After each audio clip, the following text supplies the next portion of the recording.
Olá pessoal, beleza? Estamos aqui com mais um vídeo da Plataforma do Reino. É muito bom estar com você. A gente tem conversado a respeito de liderança, ok? No último vídeo nós tratamos um pouco a respeito dessa perspectiva de, infelizmente, nós vemos muitas vezes líderes que não estão amadurecidos na frente da liderança da igreja e como isso muitas e muitas vezes acaba gerando um problema grande. Hoje eu quero falar com você um pouco a respeito de caráter e poder, ok? Muitas e muitas vezes eu me deparo com pessoas ou então eu leio alguma coisa sempre fazendo um contraste entre essas duas perspectivas com relação a vida de líderes, a pessoas que estão liderando. Por um lado, nós temos pessoas que dizem da importância do poder e, de outro lado, muitas vezes nós temos pessoas que falam a respeito do caráter como se uma coisa fosse desassociada do outro, como se ter poder, se você tiver uma vida de poder, uma vida relacionada à autoridade, o poder de Jesus manifestando através de você, isentasse você de ter uma vida de caráter e como se uma pessoa, um líder que tem caráter, ele automaticamente não tivesse poder. Eu acho que um pouco dessa confusão é gerada talvez por uma análise equivocada de um texto que se encontra em Mateus capítulo 7. Deixe-me ler esse texto para a gente, é um texto conhecido, mas é importante a gente olhar para ele. Mateus capítulo 7 diz assim, verso 21, diz assim: nem todo aquele que diz a mim, Senhor, Senhor, entrará no reino dos céus, mas somente o que faz a vontade de meu Pai que está nos céus. Muitos dirão a mim naquele dia, Senhor, Senhor, não temos nós profetizado em teu nome não expulsamos demônios, e em teu nome não realizamos muitos milagres? Então lhes declararei, nunca os conheci, afastai-vos da minha presença, vós que praticais o mal. Veja bem, esse texto eu tenho percebido que muitas e muitas vezes tem sido utilizado de uma maneira bastante equivocada com relação à perspectiva de contrastar uma vida de caráter em relação a uma vida de poder. A lógica que as pessoas usam na maioria das vezes é que porque Jesus diz que muitos naquele dia dirão Senhor, Senhor, em teu nome, e aí então Jesus especifica alguns sinais que eles realizaram no nome de Jesus, e no fim ele diz que ele iria declarar para eles que ele nunca os havia conhecido, que era para eles se afastarem dele, da presença dele, por causa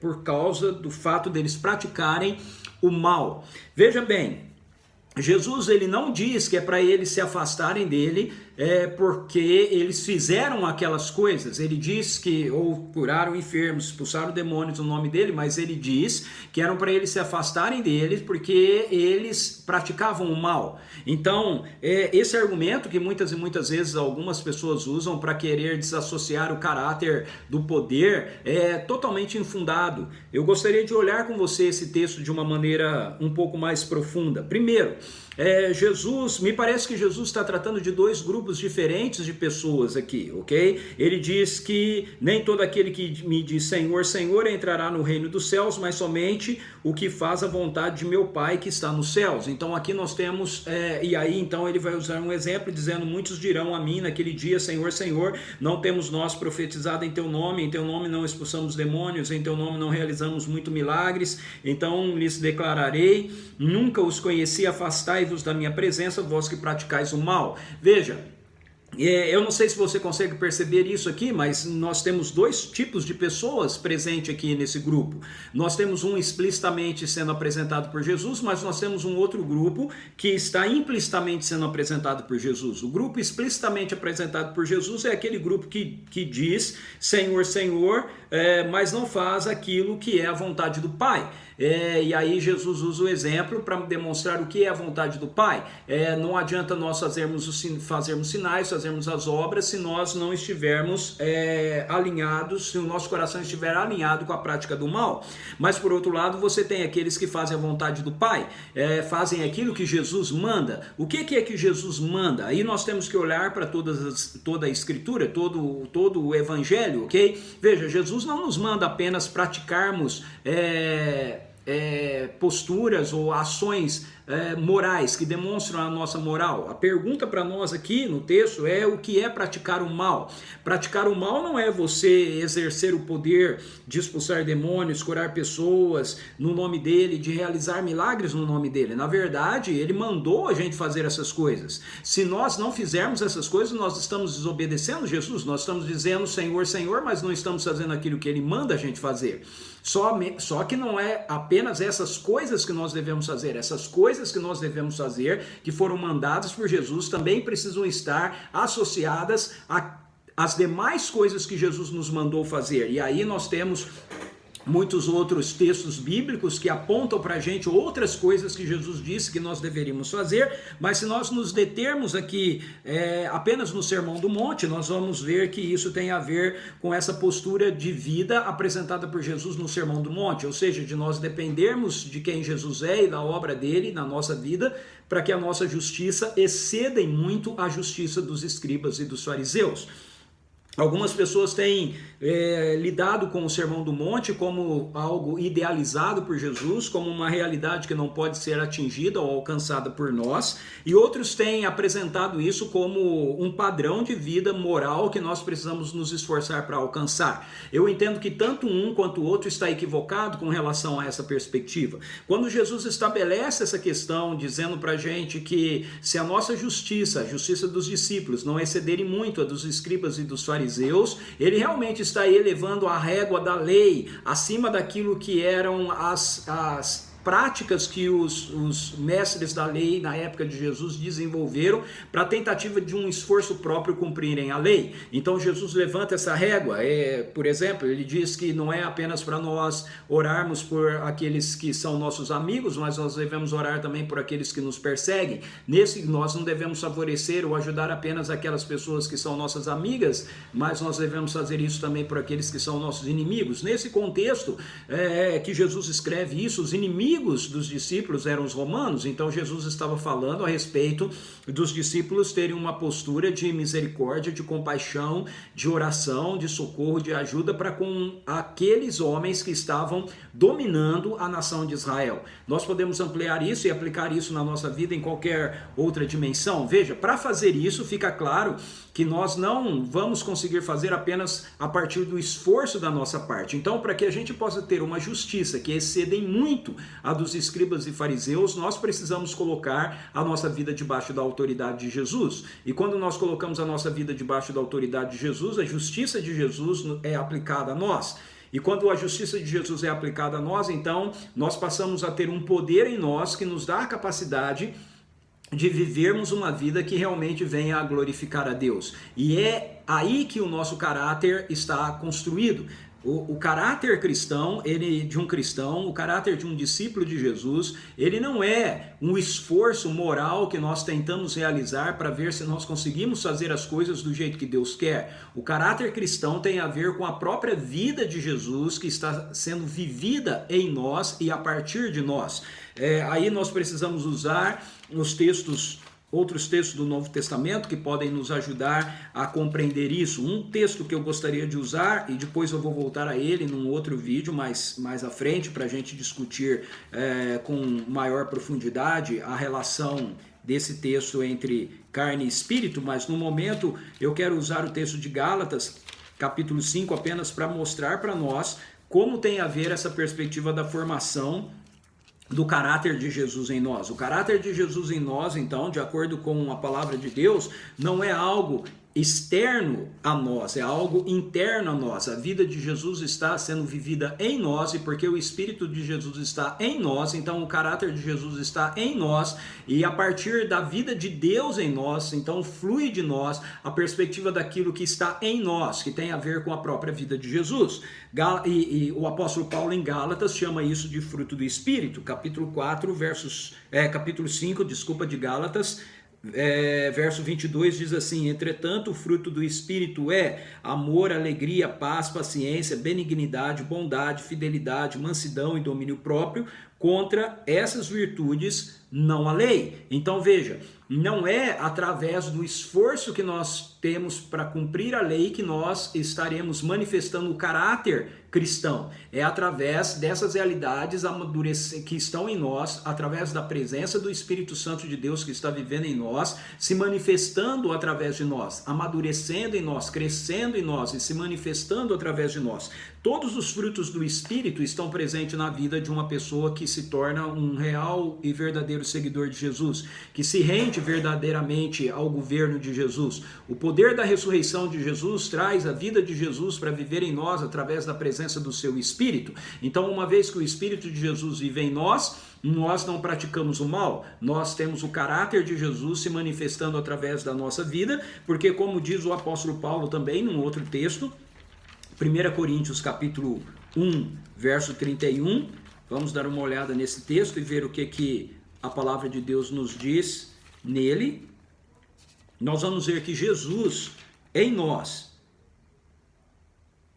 1 Coríntios capítulo 1, verso 30 e 31, Paulo diz assim: portanto vós sois dele, em Cristo Jesus, o qual se tornou para nós sabedoria da parte de Deus, justiça, santificação e redenção, a fim de que, como está escrito, aquele que se gloria, glorie-se no Senhor. Então veja, a vida de Jesus em nós faz com que a gente tenha uma vida de justiça, de santificação e de redenção.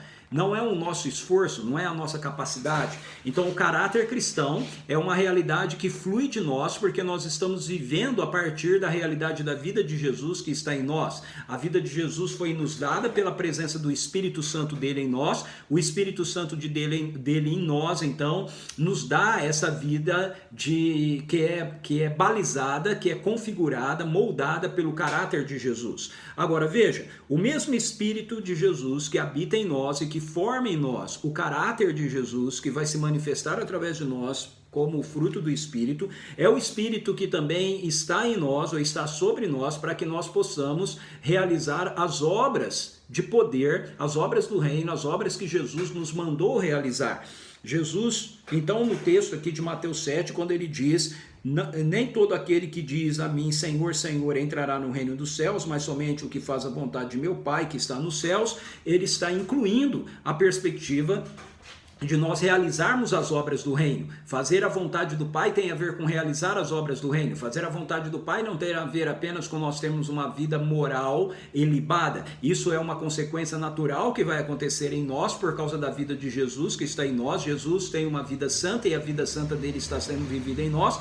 Portanto, nós temos uma vida santa. As Escrituras passam a nos chamar de santos. A manifestação da santidade de Jesus vai se dar a partir da vida dele que está em nós. E isso tem a ver com um caráter prático daquilo que nós realizamos, de como nós pensamos, de como nós falamos. Então, todas essas realidades estarão se manifestando através de nós, mas essas mesmas realidades que se manifestam através de nós estão atreladas ao fato de nós fazermos a vontade do Pai, e a vontade do Pai é manifesta através de Jesus. As Escrituras nos dizem, Jesus nos diz em João capítulo 20, verso 21, que assim como o Pai o enviou, ele também nos envia.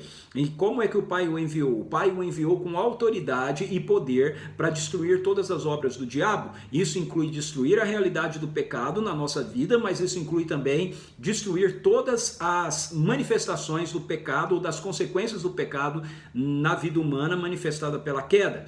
E isso inclui, portanto, a manifestação da presença poderosa do reino através da nossa vida. Então, nesse texto, se nós dissermos Senhor, Senhor, e nós não tivermos uma vida marcada pelo caráter cristão, marcado pelo fruto do Espírito, que vem através da nossa relação com Jesus, da vida dele habitando em nós, da nossa vida de intimidade com ele, nós não seremos reconhecidos por ele, mas nós também não seremos reconhecidos por ele se nós dissermos Senhor, Senhor, e não estivermos fazendo aquilo que ele nos manda fazer, aquilo que o Pai o manda fazer. E o que é que ele nos manda fazer? qual é a vontade de Deus que Ele quer que a gente faça, que a gente tenha uma vida santa e que a gente manifeste as realidades do reino de Deus.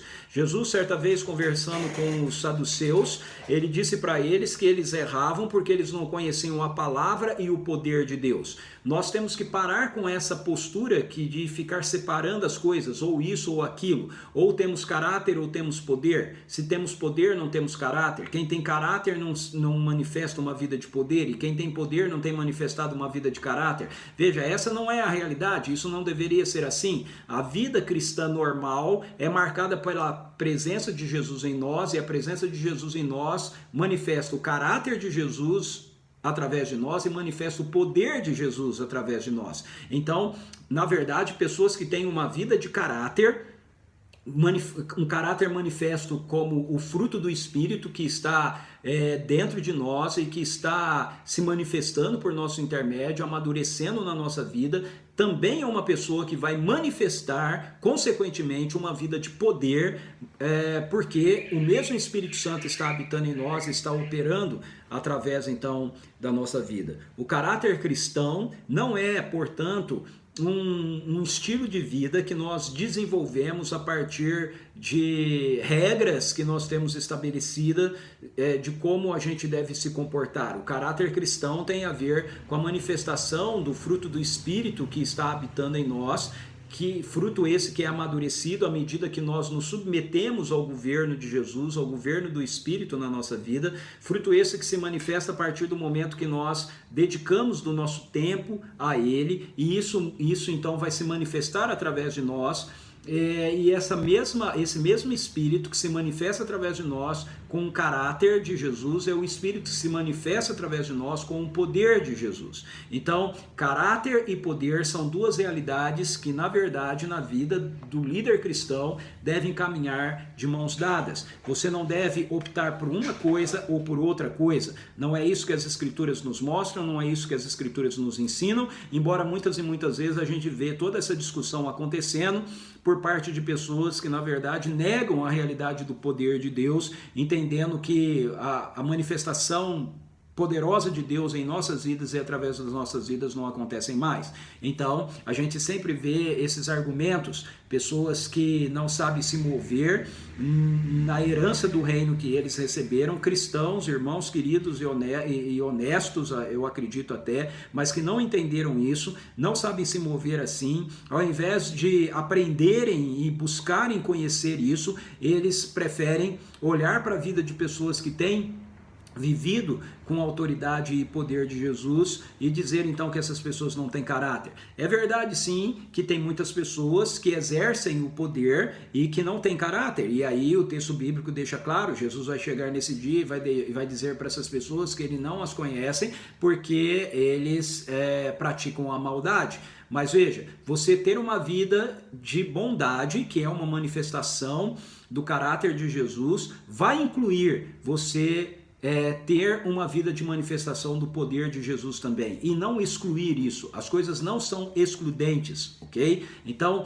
caráter cristão tem a ver com a perspectiva de você viver a sua vida baseado no poder do Espírito que está residindo em você, manifestando o fruto do Espírito através da sua vida e manifestando também os sinais da realidade do reino de Deus que está em nós e que nós representamos. Se você tiver alguma pergunta, tiver algum questionamento, alguma dúvida, por favor encaminhe para a gente, nós vamos conversar mais sobre isso, esclareceremos mais a respeito disso. No próximo vídeo eu vou estar aprofundando um pouco mais essa questão do caráter, eu não vou entrar tanto na perspectiva do poder, esse primeiro vídeo aqui sobre esse tema eu quis deixar claro que nós não devemos separar essas duas coisas, são duas realidades, na verdade, que devem caminhar juntos, mas no nosso próximo vídeo eu quero trabalhar um pouco mais essa perspectiva da realidade do fruto do Espírito que está em nós, do caráter de Jesus que está formado em nós, porque nós andamos no Espírito, porque nós vivemos no Espírito e não vivemos mais na realidade da carne que nos domina. Então, esteja conosco, esteja atento. Na semana que vem nós já vamos ter esse vídeo. Com a graça de Deus, nós vamos conseguir aí produzir vídeos a partir de agora semanalmente, ok? Para a gente estar mais dinâmico aqui no canal da Plataforma do Reino. Dê um like aí no vídeo, compartilhe com pessoas, mande os seus questionamentos se você tiver e a gente vai respondendo para vocês, ok? Jesus abençoe a sua vida, foi muito bom ter esse tempo aqui com você. Deixe-me orar por você. Pai, em nome de Jesus, eu quero te agradecer porque o poder do Senhor tem estado presente em nós através da vida ressurreta de Jesus por intermédio do teu Espírito que em nós habita. Eu quero te agradecer porque o caráter do seu Filho é formado em nós mediante a realidade do fruto do teu Espírito que está habitando em nós. Queremos, ó Deus, andar assim, andar em caráter e andar em poder, ó Senhor, e não desassociando as coisas que o Senhor uniu. Abençoe a vida de cada um daqueles que estiverem em contato com esse vídeo, ó Pai amado, para a honra e glória do teu nome, em nome de Jesus. Amém. Beleza? Até o nosso próximo vídeo. Curta aí a plataforma do Reino, divulgue o canal, nos ajude a influenciar com as realidades do Reino de Deus a vida de muitas pessoas. Até a próxima.